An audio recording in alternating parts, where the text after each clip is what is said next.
Hello everyone, I thought I'd do the stand back broad vista report today, and we've got a moment here where the sun is shining. The world is always beautiful, but sometimes it gets a little gloomy. We've managed to catch some sunlight.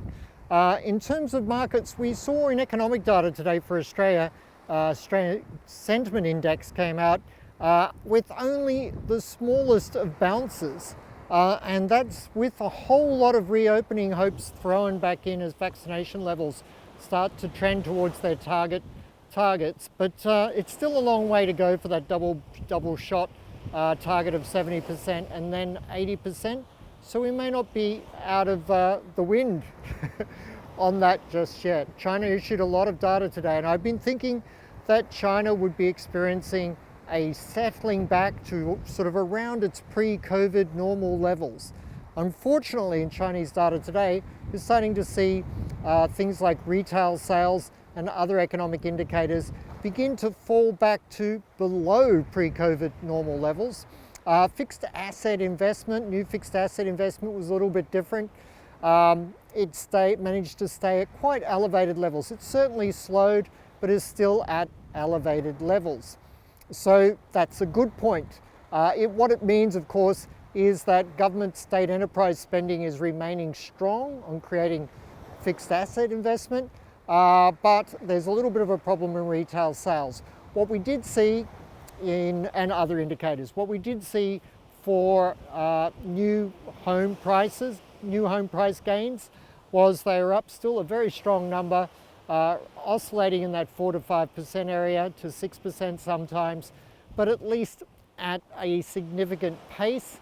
Not the greatest pace we've seen in recent history, but doing okay. There could be some downside risk to those price gains, however, moving forward. In markets, S&P 500 is really on the edge here. It's come back to sort of what I feel is its trend support level. The Aussie 200 index is just looking very tired very quickly, despite all the bullish optimism that is in that market. So I think really we're moving to a situation where the New South Wales government really wants to push the vaccination barrow. The problem is that even with high vaccination levels, as we're seeing in the United States, Israel, UK, there's still high hospitalizations. So my concern is not we shouldn't be opening up or anything, it's just we need a more comprehensive plan, because the current plan really is tending to tilt Australia, or New South Wales in particular, towards an ongoing rolling crisis in terms of hospitalizations and, tragically, deaths as well. This will not allow the other states to open their borders to New South Wales in the way that it was hoped. So my going from locked down to locked out scenario for New South Wales remains very much on the cards, unfortunately. As we move forward towards the end of year holiday period, I don't think it's going to be quite the bright, sparkling scenario that many of us had hoped for. What we're seeing is equity markets rolling over to the downside across multiple markets, and that is likely to continue. We've seen Apple launch their latest new products, iPhone 13, Apollo 13, Apple 13, they sound a little bit familiar, and certainly the Apple price structure is looking a little bit tired here as well.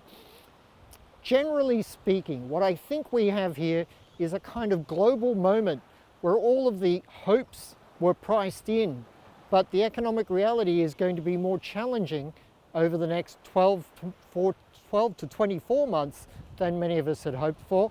And actually, as we had forecast, we've just been warning constantly that the impact of inflation and Delta will be significant and degrade global growth and US growth and Australian growth to below trend over the next 12 months. And that scenario is most definitely unfolding. We saw inflation in the US, for instance, in the last 24 hours, up 5.3%. Now, people might want to get excited. It wasn't 5.4, it was only 5.3. But these are only surveys. So what we can say is that in the real world, inflation prices are still going up at nearly 5.5%, certainly well above 5%. And that is a very dangerous state of affairs indeed, as we see the Federal Reserve and the Reserve Bank of Australia, or is it the Reverse Bank of Australia, fall further behind the inflation curve, and it can only end in a very savage catch-up phase in 12 to 18 months' time.